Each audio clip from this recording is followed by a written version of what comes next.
Of Liverpool that grieves me, but my darling, when I think of thee. Good afternoon, everyone. How are you? Good. Well, good. My name is John Wilson. I'm a writer. Perhaps you've heard of me, eh? No. All right. Never mind. Well, what I've prepared for you this afternoon is some traveller's tales. I understand if you're all in the docks today, you must be thinking about making a journey to the new world. The streets, they say, are paved with gold. Well, just be careful, my friends, because the journey is a long and dangerous one, as you will see. It's not the leaving of Liverpool that grieves me, but my darling, when I think of thee. I don't know why I was spared. When cholera descended on Preston in 1853, I lost my mother, my two brothers and my sister. It was only my father and I that survived, though God knows why. We lived in one room, with no water and no sanitation, with the terrible stench of slow life rising in the streets.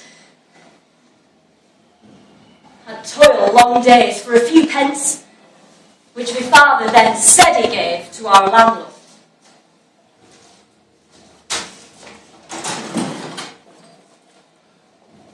Life in my hometown in Poland had become unbearable. Always been hard for us peasants. But by 1853, the authorities were imposing law upon law. Our farms were taken from us. Enforced national service was bitterly resented by the youth. Everything had become so confused.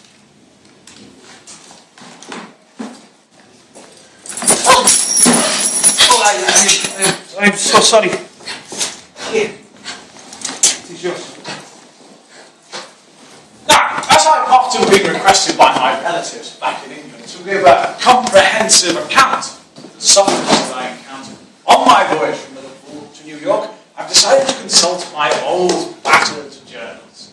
Now, whatever may be their defects, they do have some merits, and they are a selection of true statements of a few events out of many that came under my observation.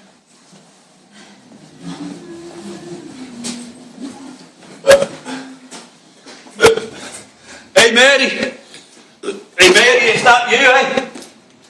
Yes, Father. Did you get your wages today? Hey! I'm talking to you! Did you get your wages today? You're not getting them today. I'm not working to keep you in ale. You talk to me like that.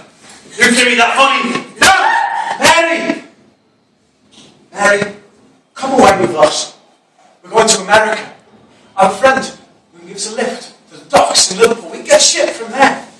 It's nothing here for us in Preston anymore, Mary, but think, a new life in the new world.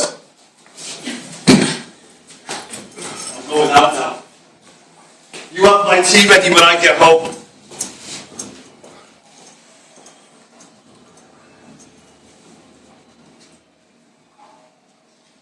So I left. My dad never did get his tea. I didn't have a penny to my name, but I somehow thought I'd be alright once I got to Liverpool. I mean, I was with friends, wasn't I? Mary, we found the man who's selling tickets, but he doesn't have enough for all of us. And we've got to go. Look, Mary, I'm sorry. There's plenty of jobs here. I'm sure you'll be able to find some work and pay your own passage. If it can go well for us, I promise you, we'll send you the fare back ourselves.